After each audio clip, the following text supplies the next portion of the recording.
The hooves pounded the hard prairie dirt long before the children saw the dust cloud. For the three siblings standing on the orphanage porch, it was the day they were to be split apart forever. But the sound echoing across the valley wasn't the adoption agent's wagon. It was a single horseman, and he came with one demand. This moment, though fictional, mirrors a real American tragedy that unfolded for decades. From 1854 to 1929, 250,000 children were ripped from crowded city streets and sent west on what were called orphan trains. Siblings were routinely separated, often forever. But this system, designed as charity, hid a darker truth. Who were these children, and what really happened when they reached the end of the line?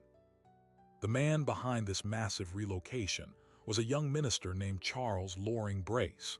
Arriving in New York City in the 1850s, he was horrified by what he called the dangerous classes, thousands of children living in absolute squalor. By 1850, in a city of 500,000 people, an estimated 30,000 children were homeless. They slept in alleyways, begged for scraps, and formed street gangs just to survive. Brace believed the overcrowded, institutional orphanages of the time were little better than prisons that doomed children to a life of dependency. He wanted a radical solution. In 1853, he founded the New York Children's Aid Society, and his plan was breathtaking in its simplicity and its cruelty. He would send them away. He believed the pure air, hard work, and Christian morals of the rural West would save them. But to do that, he had to first get them there. The journey began with a promise. Agents would comb through poor neighborhoods and tenements, often targeting immigrant families, Irish, Italian, German, who were struggling. They would ask parents to surrender their children just for a while, promising education, a full belly, and a better life out west. Many parents, seeing no other choice, agreed. But here's the crucial detail modern audiences often miss. The majority of these children were not orphans. Historical records from places like the Protestant Orphan Asylum in St. Louis show that from 1847 to 1869, only 27% of children in their care were full orphans. 69% had one living parent. 4% had both parents still alive. They were the children of poverty, not tragedy. Brace's agents gathered them, sometimes dozens at a time. They were given a bath, a new set of clothes, and a Bible. Then they were loaded onto railway cars, ordinary passenger cars, not specially designed trains. The first official orphan train left New York on October 1, 1854. It carried 45 children, accompanied by Agent E.P. Smith, bound for Dowagiac, Michigan. The children ranged in age from toddlers to teenagers. For many, it was the first time they had ever left the city. They watched the crowded, familiar tenements give way to open countryside, a landscape that must have seemed as alien as the moon. The journey could take days, even weeks. They traveled with little supervision, expected to behave. Letters from agents described children singing hymns to pass the time, or staring silently out the windows at the endless, rolling green. But beneath the surface, a deep anxiety churned. They had been told they were going to a new home. But they had no idea what that meant or who would be waiting for them. The system was built on a staggering lack of oversight. There were no national adoption laws, no background checks, no social workers. The entire process relied on the judgment, and sometimes the desperation, of the local communities where the train stopped. Advance notices would appear in small-town newspapers, announcing the arrival of waifs or young apprentices from the East. When the train finally pulled into the station, often in a small farming community, the real drama began. The children would be taken to a public venue, a church hall, a theater, a town square. They would be cleaned up one last time, lined up on a stage or platform, and inspected by the townspeople. It was a selection process, blunt and humiliating. Families would examine their teeth, feel their muscles, ask them to walk back and forth. Strong, older boys were often picked first, valued for farm labor. Girls were chosen for domestic help. Bobbies and toddlers were sometimes taken out of pity or a desire for a child. And the agents had one ironclad rule: if you wanted a child, you took them right then and there. No trials, no second thoughts. This is where the fictional hook of our story crashes into brutal reality. Siblings who had clung to each other across 1,000 miles of track now faced the very real, immediate threat of being torn apart forever. A farmer might want a sturdy boy to help in the fields, but have no use for his frail younger sister. A child would be pulled from the line, while their brother or sister watched, helpless. There are accounts of children screaming, begging not to be separated. The agents, under pressure to place every child, would often agree to the separation to secure a placement. They believed any home was better than none. And so, with a handshake and a simple agreement, a child's life was handed over to a stranger. The agreement wasn't even a formal adoption. It was an indenture paper, a work contract that gave the new family custody until the child turned 18. In exchange, the family promised to provide housing, food, clothing, and schooling, though the latter was often ignored. The child promised obedience and labor. It was a transaction. And for the siblings left behind on that platform, the trauma was just beginning. They would be loaded back onto the train, now utterly alone, to try their luck at the next town and the next, until someone picked them, or until they reached the end of the line. But what was life actually like for the children who were chosen? The promise of a loving family was, for many, a devastating lie. For every child who found a kind family, countless others entered a hidden world of servitude and neglect. The indenture papers that transferred their custody were not legal adoptions. They were labor contracts. Children became a source of free, disposable work. Boys were worked from dawn until dusk on farms, performing backbreaking chores. Girls were kept in the home, cooking, cleaning, and caring for other children, with little or no schooling. One orphan train rider named John later recalled being taken by a farmer who already had several placed boys. He said, quote, "We slept in the barn, we ate scraps, and if you complained, you were beaten. It was slavery with a different name." The society's agents were supposed to check on the children. They were required to visit at least once a year and to ensure the child wrote 2 letters annually. But with territories spanning thousands of miles and hundreds of placements, these checks were sporadic at best. Many agents were overworked, traveling from town to town, relying on the word of the placement family. A child who said they were mistreated might simply be labeled ungrateful or troublesome. And there was a terrifying threat always hanging over them. If a placement didn't work out, the child would be returned to the agent, put back on the train, and paraded in front of another town. They were goods that could be sent back. This created a powerful incentive for children to stay silent, to endure. But the deepest wound, the one that never healed, was the separation from brothers and sisters. Modern child welfare research is clear. Separating siblings in care intensifies grief and trauma, reduces placement stability, and damages a child's long-term ability to form relationships. Back then, it was standard practice. The system considered it a necessary evil to get children placed quickly. The stories are heartbreaking. A woman named Anna, placed in Kansas in 1880, wrote in her diary about her younger brother, Michael. She was 10, he was 6. A family wanted a girl to help their ailing mother but had no need for a young boy. She wrote, quote, "I will never forget the day I had to leave my sister. We were both crying, and I felt like the world was a terrible and hostile place." As the months went by, I could feel myself close up. She never saw Michael again.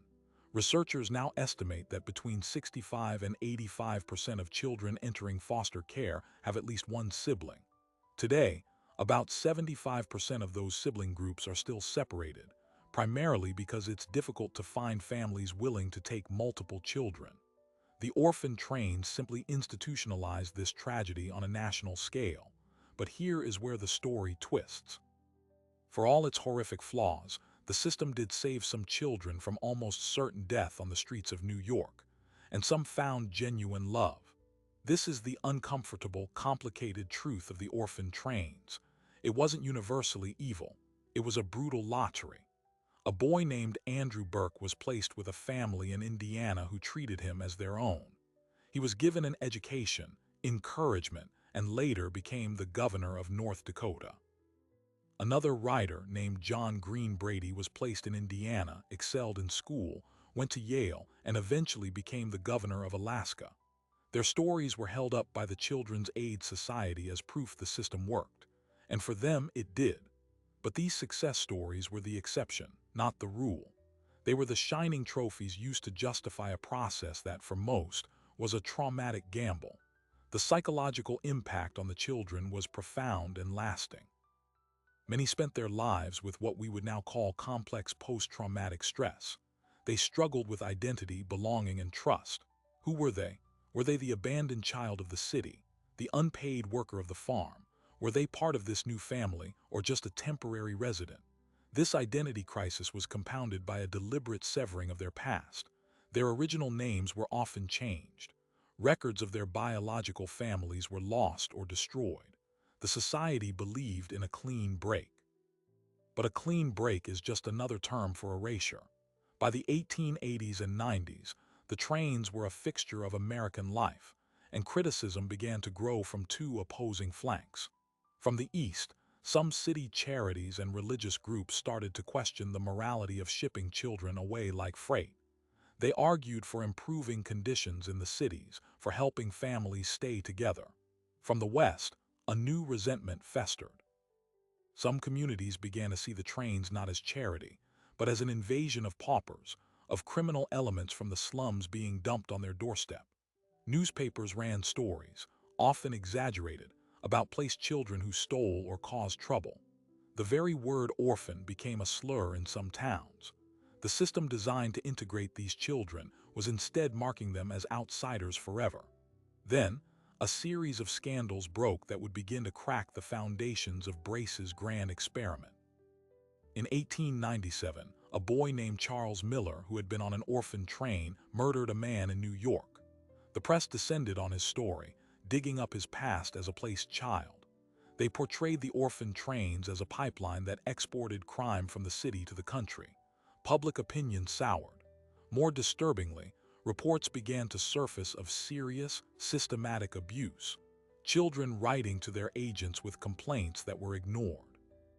Cases where children disappeared from their placements entirely and no one followed up. The Society's own records, which we have today, show a haunting pattern. Letters from children begging to be moved, describing beatings, starvation, and being treated worse than farm animals.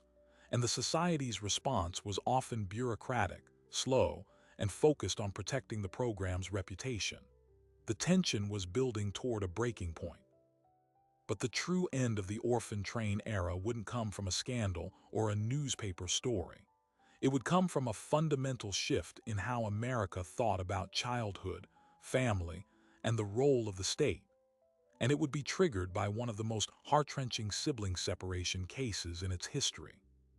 In 1906, a teenage girl named Agnes arrived alone at a small station in Nebraska. She was 15, traveling from New York, but she wasn't on the official manifest. She had run away from her placement in Iowa, traveling hundreds of miles by foot and by rail, carrying only a crumpled newspaper clipping and a single goal: to find her younger brother, Leo. They had been separated 8 years earlier when she was 7 and he was 5. Agnes had been placed with a stern farm family. Leo was taken by a different family in the same town, but she had never been allowed to see him. Over the years, she heard rumors that his family had moved west, that he was ill-treated. The clipping was an advertisement for a church social in this Nebraska town and a name she thought might be his. When she found the farmhouse, a woman answered the door. Agnes asked for Leo. The woman's face closed. She said there was no Leo there. But as she tried to shut the door, Agnes heard a boy's voice call out from inside. "Who is it, Ma?" It was him. She knew it. This confrontation, this desperate search by a sibling, was happening more and more. But Agnes's story took a dramatic turn because she didn't give up. She went to the local sheriff. He dismissed her. She found a sympathetic teacher who helped her write a letter to the New York Children's Aid Society, demanding to know her brother's whereabouts and his condition. The Society's response was a masterclass in bureaucratic deflection. They acknowledged her original placement but claimed they had no current record for Leo. His file, they said, was likely lost or part of a different agency's batch. They advised her to be grateful for the home she had and to stop making trouble. But Agnes had a secret weapon, that newspaper clipping. It named the local minister who had helped coordinate the original placement day. She tracked him down. The elderly minister, burdened by his own conscience, revealed the truth.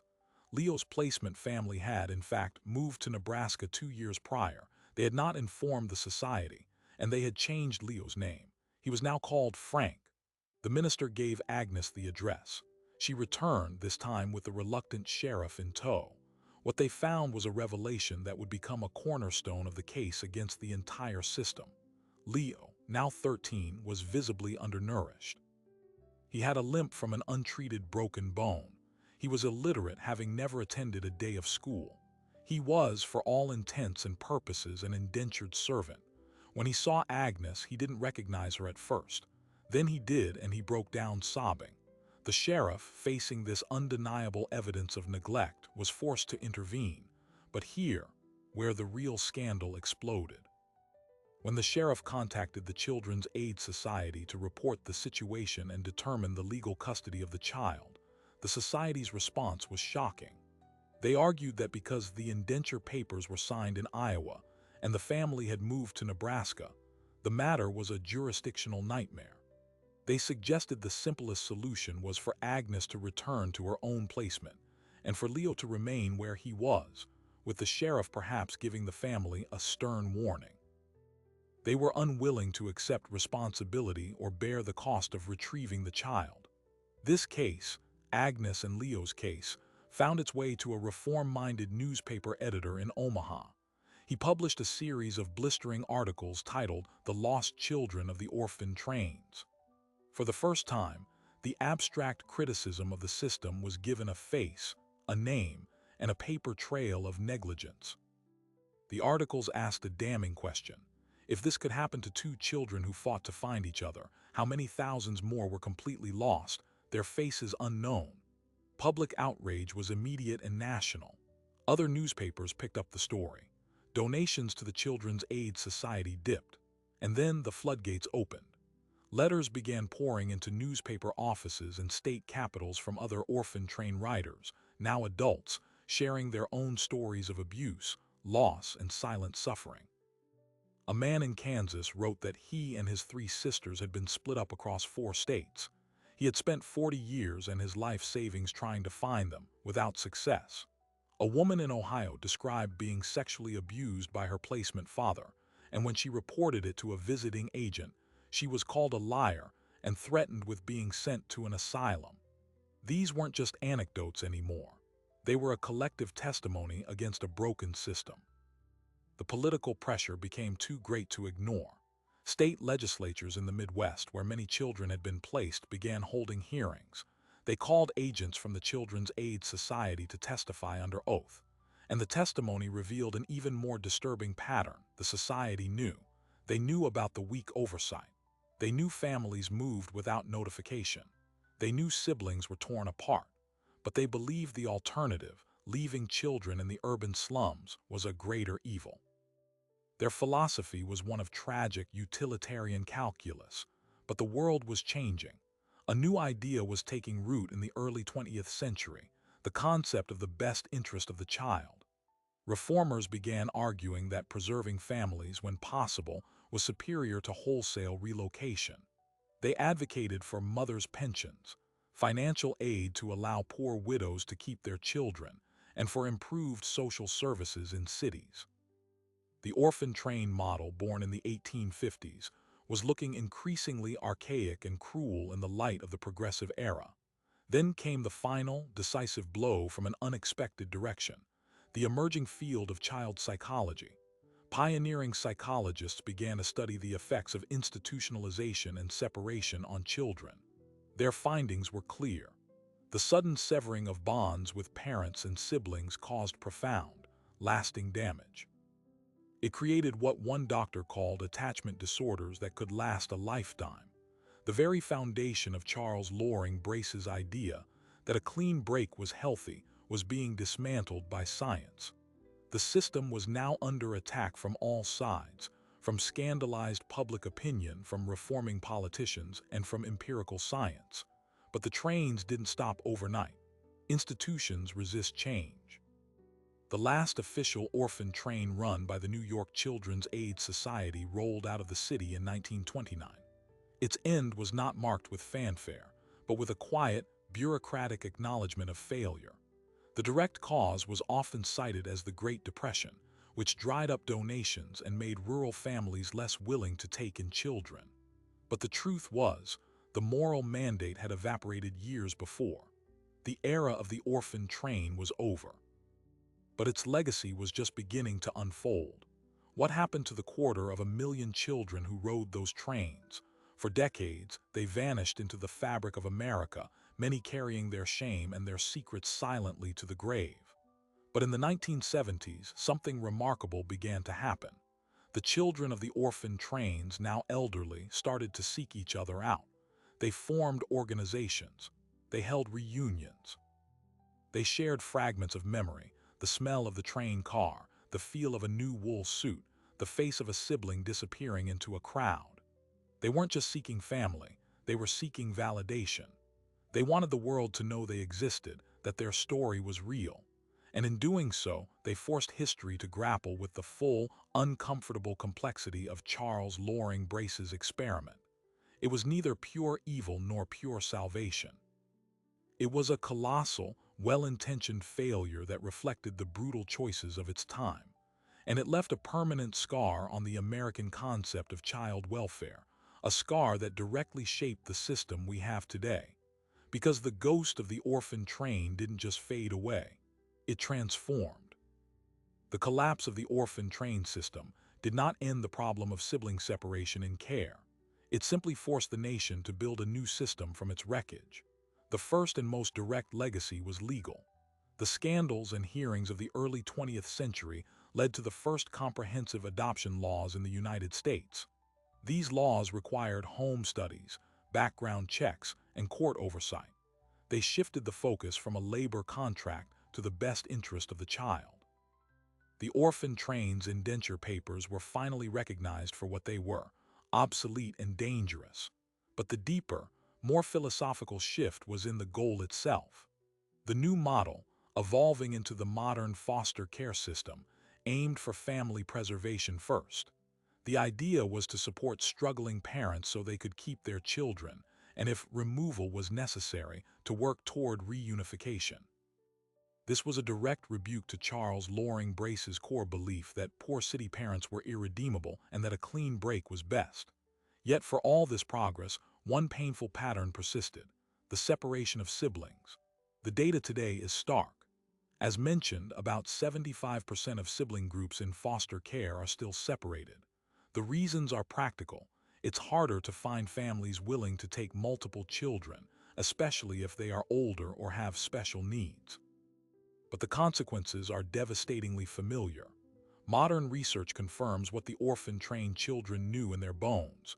Keeping siblings together dramatically increases placement stability, improves mental health outcomes, and makes reunification with biological families more likely. When siblings are separated, they experience intensified grief, a higher risk of behavioral problems, and a profound sense of loss that can last a lifetime. The system has improved, but it is still fighting against the same logistical and financial constraints that the orphan train agents faced over a century ago. So what became of the orphan train riders themselves? Their later years became a race against time to find answers. In the 1980s, as these men and women entered their 70s and 80s, a powerful grassroots movement emerged. Organizations like the Orphan Train Heritage Society of America, founded in 1986, began connecting riders and their descendants. They published newsletters, held annual reunions, and became amateur detectives, piecing together fragments from old society records, newspaper clippings, and family lore. For many, it was the first time they had ever spoken about their experience. The shame they had carried for decades began to melt away in the presence of others who understood. At these reunions, you would see elderly men and women wearing name tags that listed their original name, their orphan train number, and their placement state. They would share photos and stories, often breaking down in tears as they described a long-lost brother or sister. Some were able to reunite with siblings after 50 or 60 years. These reunions were joyous, but also haunting, a reminder of how much time had been stolen. The search for biological family also accelerated. With the rise of the internet and genetic testing in the 21st century, descendants of orphan train riders have been able to solve mysteries that their parents or grandparents thought were unsolvable. One man, the grandson of a rider named Aliner, used DNA matching to find his grandmother's biological family in New York. He discovered she had been one of 5 siblings placed on different trains. She had died believing she was an only child. He connected with over 50 living cousins, and they held a family reunion in upstate New York, finally closing a circle broken in 1892. But not all searches have happy endings. Many records were deliberately destroyed or lost. The Children's Aid Society, now called simply the Children's Aid Society, maintains an archive, but it is incomplete. For every person who finds answers, there are many more who hit a dead end. The legacy is a mixture of healing and unresolved grief. Now, here is the surprising detail that brings this history into sharp, modern focus. The very institution that ran the orphan trains, the Children's Aid Society of New York, is still in operation today. It has evolved into a respected social services agency focusing on helping families in poverty, providing early childhood education, and supporting foster care in the city. In a profound twist of history, the organization that once believed removing children from the city was the answer now dedicates itself to keeping families together in the city. They have publicly acknowledged the harms of the orphan train era. In their archives, they have a box labeled the orphan train materials, and they cooperate with researchers and descendants. It is a full-circle reckoning with their own past. But the echo of the orphan trains is not just in social work. It's in our culture. The archetype of the lone child sent west on a train, searching for home, has become a staple of American folklore. It's in novels, films, and songs. It taps into our deepest anxieties about abandonment, identity, and the search for belonging. And it reminds us that the desire for family is a force more powerful than any system. So, what happened to Agnes and Leo, the siblings whose case helped bring the system down? Their story does have an ending. After the newspaper expose, a pro bono lawyer took their case. He used the publicity to pressure the Children's Aid Society into retrieving Leo and placing him temporarily in a group home. Agnes, now 16, was legally emancipated from her own placement. With the help of the sympathetic minister, they located a maternal aunt back in New York who had been searching for them for years. In 1908, Agnes and Leo returned to New York City by train, this time together to live with their aunt. They were among the very few who got a second chance. Agnes later became a social worker, dedicating her life to family preservation. Leo became a carpenter. They stayed close for the rest of their lives. Their story is a rare victory, a single thread of redemption in a vast tapestry of loss. The orphan train movement, which operated for 75 years, was a product of its time, a well-intentioned but deeply flawed response to an overwhelming crisis. It saved some children and destroyed others. It built families and shattered them. Its greatest lesson was one it learned too late, that children are not problems to be shipped away, and that siblings are not burdens to be divided. They are human beings whose bonds are often the only anchor they have in a stormy world. The sound of hoofbeats approaching an orphanage porch is a fiction, but the fear of those 3 siblings, the terror of being split apart, was a daily reality for 200,000 American children. Their story is not a Western. It is our history, and it asks us a question that remains urgent today. When we see children in crisis, do we see a problem to manage, or do we see a family to preserve? The answer defines who we are. That question hangs in the air, a bridge between the past and the present. The orphan trains are gone, but the ethical dilemma they represented is very much alive. Every policy decision about child welfare, every budget allocation for family support services, every foster home certification, These are modern answers to that same old question. We have replaced trains with case files and indenture papers with court orders, but the core challenge remains: how to protect a child without breaking the bonds that make them who they are. The descendants of orphan train riders and the riders who lived into old age left behind a clear message. It wasn't just a demand for recognition. It was a warning against the arrogance of thinking we can engineer better lives for children by severing them from their past. A warning against the convenience of separating siblings for the sake of bureaucratic efficiency, and a warning against the idea that poverty is a moral failing that justifies the dissolution of a family. Their legacy is not just a chapter in a history book. It's a living plea for empathy, for nuance, and for the understanding that the least powerful among us deserve the most careful consideration. So the next time you hear a story about the foster care system, or read about siblings fighting to stay together, remember the echo of those train whistles. Remember the 250,000 children who became invisible statistics, and the few who refused to stay silent. Their journey reshaped a nation's conscience, and it reminds us that progress is not a straight line, but a constant, difficult turning toward a more humane world. If you want to make sure you don't miss our deep dives into the forgotten corners of history, hit that subscribe button right now. We explore the stories that shaped us, the hidden costs of progress, and the people who changed everything by refusing to look away. Drop a comment below and let us know what part of this story hit you the hardest. And remember, the past is never really past. It's the foundation we stand on and the compass we use to find a better way forward. Thanks for watching.